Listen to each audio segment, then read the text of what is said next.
우리나라 사람들은 3명만 모이면 이미 하나가 되지 못한다고 합니다.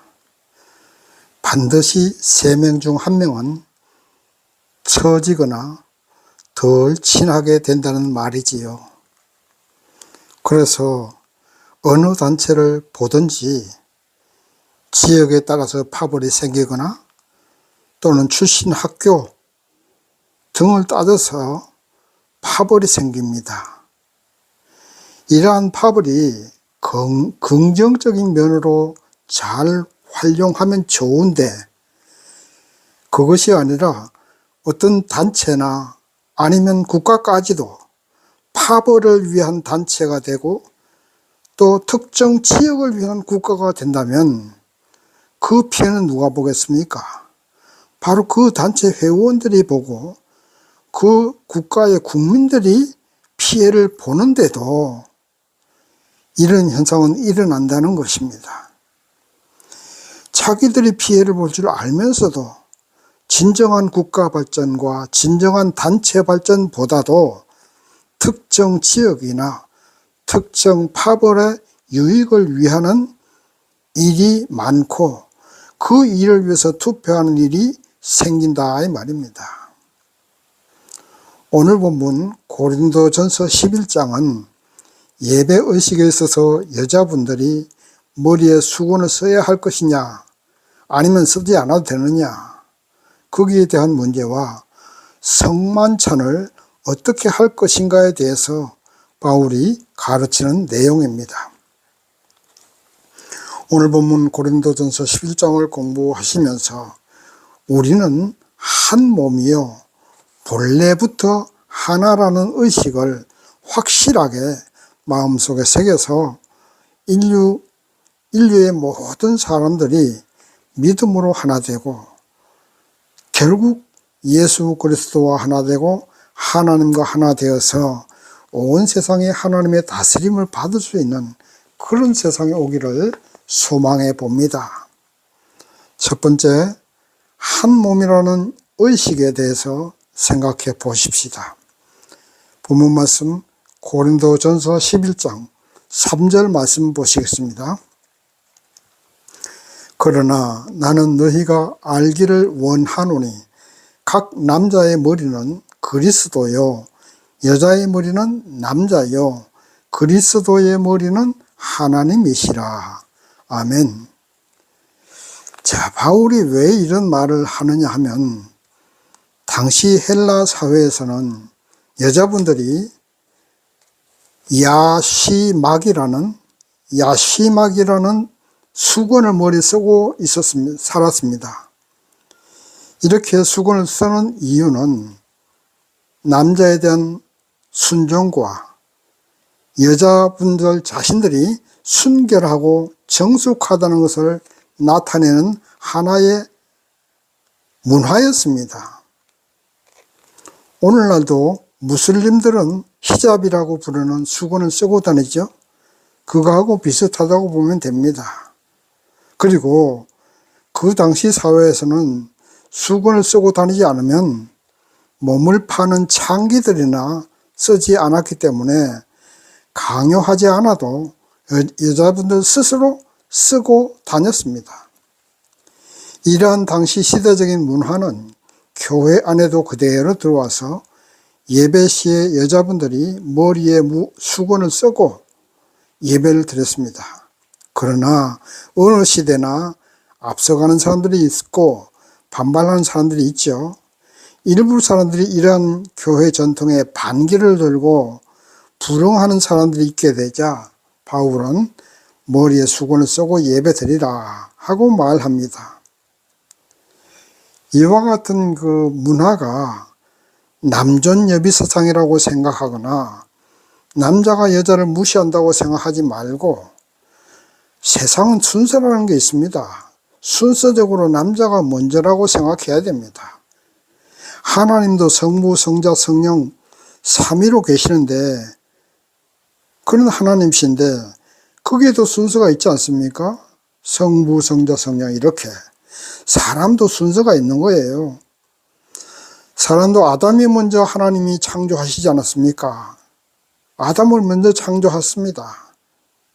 그런데 가만히 남자를 창조하고 보니까 이 남자라는 존재는 혼자 살 수가 없는 존재예요. 혼자 살 수가 없어요. 그래서 하나님이 아담의 갈비뼈를 뽑아서 여자를 창조해 주신 겁니다. 그러니까 가만히 생각해 보면 여자가 남자보다 출생 재료부터 우월한 존재입니다.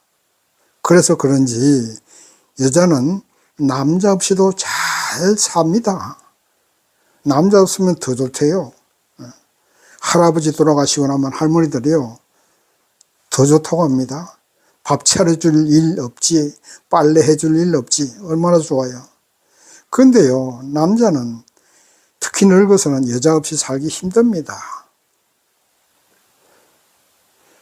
그러나 남자니 여자니 구별하지 말고 본래 한 몸입니다. 남자가 있었기 때문에 여자는 태어났지요. 그렇잖아요? 남자가 창조되지 않았으면 여자도 창조되지 않았습니다.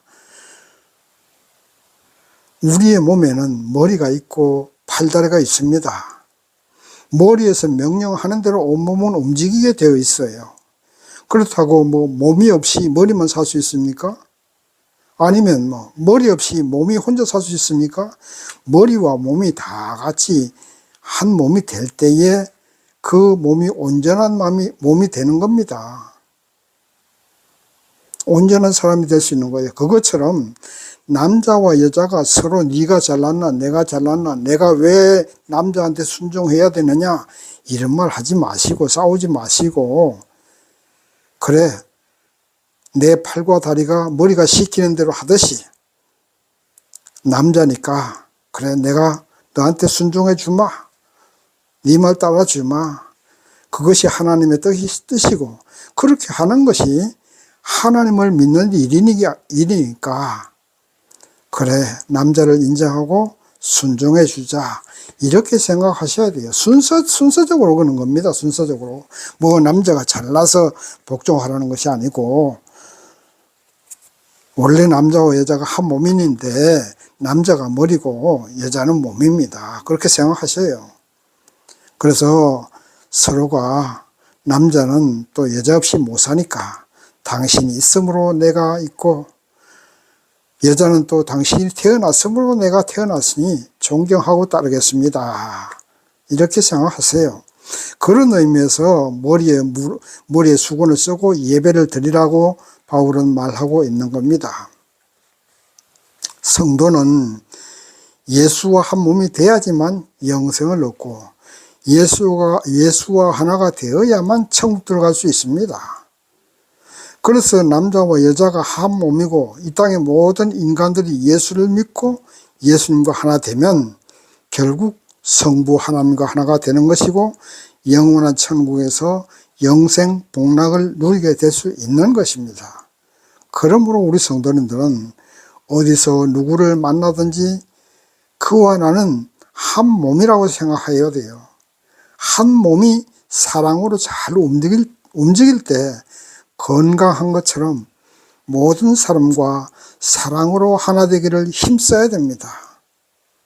얼굴이 검으면 어떻고 하얗면 어떻습니까? 잘생기면 어떻고 못생기면 어떻습니까? 잠깐이에요. 못생겨도 자꾸 보면 이뻐져요. 모두가 다 한 몸입니다. 왼팔이 오른팔을 무시할 수 있습니까? 손이 발을 무시할 수 있습니까? 모두가 필요한 존재들입니다. 이 땅에 살아가는 모든 사람들은 다 존재해야 될 이유가 있어요. 또 가치가 있는 것입니다. 그래서 하나님이 그를 창조하셨고 이 땅에 보내신 거예요. 설령 그가 얼굴이 못생겼어도, 또는 육체적 정신적으로 장애가 있어도, 아니면 가난하고 지위가 낮아도 하나님이 필요하셔서 이 땅에 보내신 겁니다.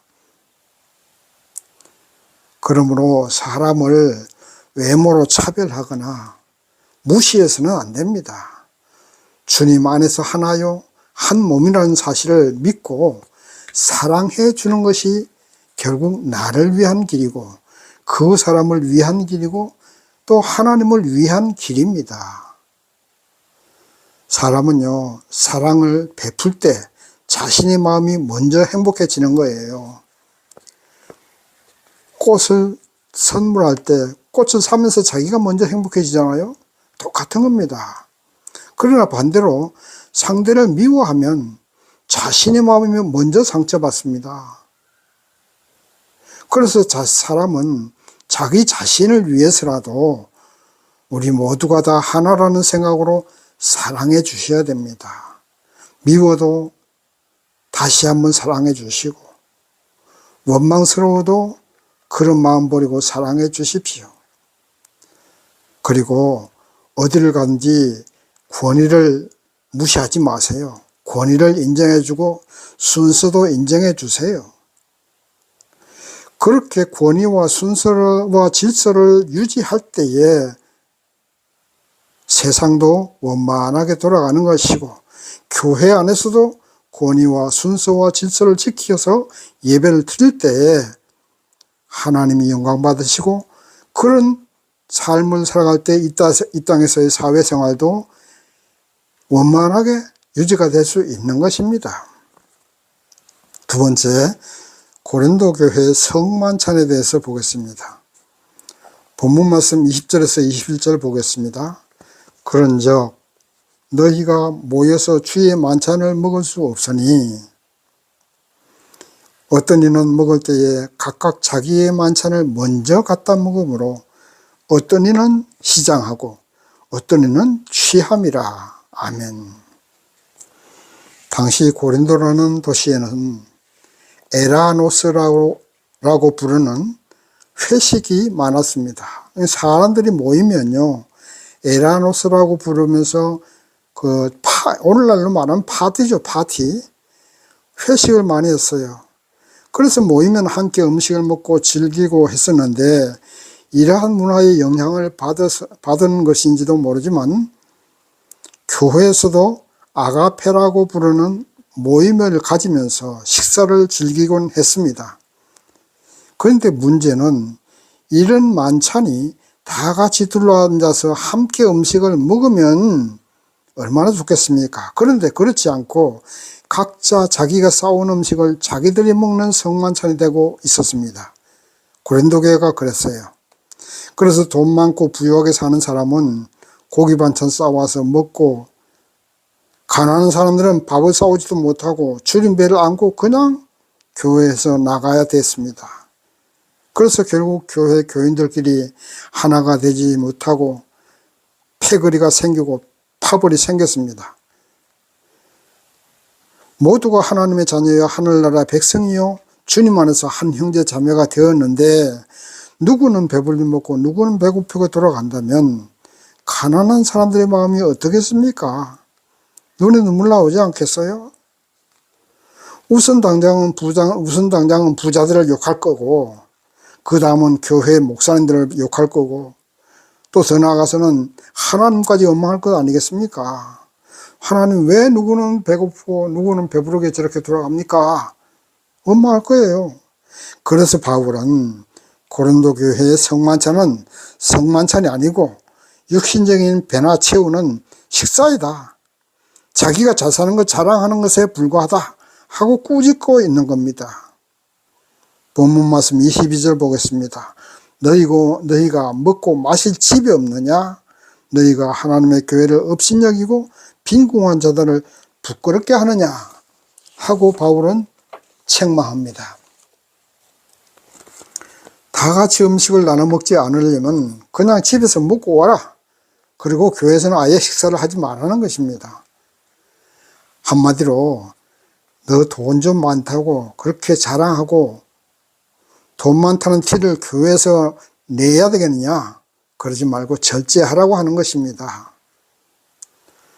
오늘날은 우리가 예배 마치고 교회 식당에서 그냥 식사하지 않습니까? 그거 참 좋습니다. 그건 참 잘된 거예요. 그런데 문제는 오늘날도 역시 교회 안에서는 부자와 가난한 자가 하나 되지 못하는 현상은 있습니다. 교회도요, 부자 동네에 있는 교회는 교회도 화려하고 부자들만 모입니다. 그런데 가난한 동네에 있는 교회는 가난한 사람들만 모이고 예배당도 초라하지요. 어쩔 수 없는 일이지만 부자 교회는요, 가난한 교회를 힘써 도와야 할 줄 믿습니다. 그냥 한 달에 10만 원 껌값으로 줄 게 아니고, 그렇게 줄 게 아니고 정말로 가난한 사람들이 가난한 교회가 자립할 수 있도록 한 군데를 도와줘도 완전하게 자립할 수 있도록 도와줘야지요. 그럼 10만 원 그렇게 해서 그게 그 교회가 유지되겠습니까? 성도들도, 부자 성도들은 돈 자랑하지 말고, 또 자기 자랑하지 말고, 지위 자랑하지 말고, 교회 안에서는 겸손하게 있어도 없는 척하고 되도록이면 가난한 자를 배려하는 그런 모습을 보여야 됩니다. 부자 교회는 수백억짜리 예배당을 건축하고 자랑하지 말고 소박하게 예배당을 짓고 남은 돈 없는 사람, 가난한 사람들을 위해서 쓰라고 국가에 규정한다면요, 세상 사람들이 얼마나 교회를 우러러보겠어요? 얼마나 하나님이 영광 받으시겠습니까? 근데 그렇지 못합니다. 수백억짜리 예배당을 짓고 빚값바짝하게 짓고 돈 없는 사람 들어가지도 못합니다. 하나님의 뜻이 그런 곳에 있지 않습니다. 그래서 저는 개인적인 생각이지만 천주교처럼 교회 헌금을 노회나 총회로 다 모아서 다시 각 지교회로 총회에서 나누어주는 그런 시스템으로 교회가 유지된다면 얼마나 좋을까 하는 생각도 잠시 해보았습니다. 물론 되지도 않은 소리고 그렇게 되지도 않겠지만 그런 생각해 보았어요. 어쨌거나 교회 출석하는 성도님들은 가난한 사람을 배려하는 자세를 취해야 하는 것은 분명합니다. 돈 많다고 나는 부자라고 멋진 옷 입고 외제차 끌고 와서 의시되는 것 결코 좋지 않아요. 교인들이 다 그렇게 잘 사는 부자노는 별 문제 없겠지만 가난한 사람들이 많은 교회에 와서 그렇게 하면요, 시기심이나 아니면 가난한 사람들 스스로 자괴감이 들 수 있습니다. 생길 수 있잖아요. 그래서 스스로, 돈 많은 사람들 스스로 절제하는 것이 하나님이 기뻐하시리라 믿습니다. 사회생활 할 때도 그래요. 너무 잘났다고 돈 많다고 의시되고 다니면요, 아무도 그를 존경하기는커녕 손가락질을 하지요. 그래서 있는 자가 더 겸손하고 지식 있고 유식한 사람은 더 겸손해야 됩니다. 그래야 존경받게 되는 거예요. 그러면 성도들은 언제나 서로를 배려하는 마음을 가져야 됩니다. 나로 인해서 다른 사람이 상처받는다면 그 책임은 내게 있습니다. 하나님이 나를 책망하시지요. 그래서 항상 평균적인 모습을 보이는 것이 좋습니다. 그 교회에 평균적인 모습을 보이고 그 지역에 평균적인 모습을 보여주는 교회가 돼야 되고 남을 배려하고 다른 사람에게 사랑을 베푸는 그런 교회, 그런 성도들이 돼야 될 줄 믿습니다. 세 번째, 성만찬의 진정한 의미에 대해서 보겠습니다. 본문 말씀 24절 보겠습니다. 축사하시고 떼어 가라사대 이것은 너희를 위하는 내 몸이니 이것을 행하여 나를 기념하라. 아멘. 이 말씀은 예수께서 3년 동안 공생애를 마치고 이제는 내일 오전이면 새벽이면 이제 로마의 군인들에게 잡혀가서 십자가에 못 박혀 죽어야 하는 것을 알고 계셨습니다. 그리고 그 전날 밤에 이제 제자들을 모아놓고 마지막으로 저녁 식사를 하는 자리예요. 마지막으로 저녁 식사 만찬을 하면서 예수께서 떡을 떼어주면서 이것은 내 몸이니 매년 이런 성만찬을 향하면서 나를 기념하라고 하시는 겁니다. 자, 이렇게 예수님께서 제자들과 성만찬을 할 때에 가룟 유다는 슬며시 빠져나와서 유대 지도자들하고 작전을 짭니다. 이제 내가 너희들 나와 같이 예수님 계신 그 동산에 갈 텐데 어두워서 누가 예수님 모를 거니까 내가 예수님에게 가서 입 맞추고 인사하면 그가 예수니까 그를 잡아가라. 아마 서로 이렇게 작전을 짰을 겁니다. 그렇지 않겠어요? 예수님은 그 시간 동안에 그 가룟 유다가 그렇게 작전 짜는 동안에 3년 동안 가르친 제자들에게 마지막 만찬을 하고 있었던 겁니다. 떡을 떼어주면서 이 떡은 내 몸이고 포도주는 내 피니 이것을 기념하라 하고 말하셨습니다. 이때 이제 예수님은 십자가에 못 박혀 죽으시고 부활승천하셔서 하늘 보좌 우편에 앉아 계시게 될 것입니다. 그러면 예수가 없다고 제자들이 슬퍼하고 모든 것을 포기하지 말고 함께 모여서 예배드리고 떡과 포도주를 먹으면서 예수님과 믿음으로 하나 되면 반드시 다시 예수님 오실 것이고 다시 구원받게 된다는 그런 가르침이 성만찬의 의미입니다. 예수님께서 제정하신 성만찬은 구약 이스라엘 백성의 유월절을 지키는 것과 똑같은 것입니다. 유월절은 하나님이 이스라엘 백성을 애굽으로부터 해방시켜 주신 것을 기념하는 절기입니다. 애굽에 종살이하고 있는 이스라엘을 해방시키고자 하나님은 애굽 사람들의 장자들을 다 심판해서 죽게 했습니다. 이때 이스라엘 백성들은 문설주에 양의 피를 바르면서 바르면 이제 그 집은 하나님의 심판이 피해갔습니다. 하나님 심판을 당하지 않고 발효시키지 않은 무교병을 먹고 출애굽했던 것입니다. 예수님의 십자가 피가 예수님을 믿는 모든 사람들이 마음속에 발라지면 뿌려지면 사단은 그 사람을 해코지 할 수가 없습니다. 마치 유월절 때 이스라엘 백성들을 양의 피로 구원받은 것처럼. 그래서 예수님의 말씀에 떡을 먹고 믿음으로 내 마음에 예수님을 영접하면 죄악된 애굽 세상에서 해방되어서 주님과 함께 영생 복락을 누리게 된다는 그런 의미가 성만찬의 의미입니다. 그래서 우리는 성만찬을 할 때마다 떡을 먹고 포도주를 마시면서 주님을 마음속에 다시 한번 모셔드리고 주님의 영생의 샘물을 마시고 주님의 모습으로 살아가야 됩니다. 예수님의 모습으로 살아가야 돼요. 나라는 존재는 이제 죽어져야 되는 겁니다. 내 생각, 내 고집은 없습니다. 죽었습니다. 이제는 예수님의 형상으로 거듭났습니다. 우리의 모든 행동과 하는 말들도 예수님처럼 해야 됩니다. 예수님은 자신을 파는 가룟 유다를 미워하지 않았어요. 오히려 측은하고 불쌍하게 생각했습니다. 예수님의 3년간의 공생의 끝은 자신의 죽으심으로 완성되었습니다. 그것처럼 우리가 진정한 믿음의 성도가 된다는 것은 우리가 죽어짐으로 완성되는 것입니다. 내 안에 예수께서 임하셔서 예수님의 사랑으로 모든 사람을 사랑하고 구원으로 인도하게 됩니다.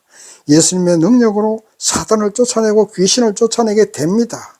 어떻게 되면요? 내가 죽어지고 예수가 내 안에 살아계셔 역사하면 그렇게 된다는 겁니다. 여러분의 마음속에 이미 미움이나 원망이 생겨난다면 예수님이 여러분의 마음에서 떠나셨다는 것을 의미합니다. 또한 세상 살기가 너무 힘들어서 더 이상 살고 싶지 않은 것도 예수가 내 마음에서 떠나셨다는 것을 의미합니다. 한번 실패했다고 나는 별 수 없는 못난 일이라고 좌절하게 될 때도 예수님이 마음속에서 떠나신 것을 말합니다. 예수님이 마음속에 계시면 그런 마음이 나오질 않아요. 예수께서 나와 함께 하시면 강물 같은 평화가 넘쳐납니다. 내일 일에 대한 걱정, 근심 다 주님께 맡기게 됩니다. 주님이 주시면 감사와 기쁨이 충만하게 됩니다. 이렇게 마음이 편안하고 감사가 넘쳐나면 육신도 건강해지고 가정도 화목해지고 하는 사업도 잘 되고 직장 생활도 편안하게 되는 겁니다. 그래서 우리는 날마다 새벽마다 주님께 기도하면서 성만찬의 의미를 생각하고 식사할 때마다 주님의 몸과 피를 생각하면서 감사로 하루를 시작하고 감사로 하루를 마무리하셔야 할 줄 믿습니다. 저 말씀을 정리합니다. 바울은 말합니다. 내가 그리스도를 본받는 자 된 것 같이 너희는 나를 본받는 자 되라고 합니다. 우리는 바울처럼 이렇게 말할 수 있는 삶을 살아야 됩니다. 그러려면 날마다 죽어지고 날마다 예수의 형상으로 부활하셔야 됩니다. 돈 많고 잘생기고 지위 높은 것 자랑하지 말고 가는 곳마다 팝을 만들지 말고 십자가를 지고 하나 되게 하는 예수가 되셔야 됩니다. 날마다 식사할 때마다 주님 베푸신 성만찬의 의미를 생각하면서 사랑과 기쁨으로 하루하루를 살아가시면서 나는 예수 믿어 행복하다고 세상 사람들에게 고백할 수 있는 저와 여러분 되시기를 주님의 이름으로 축원합니다. 아멘.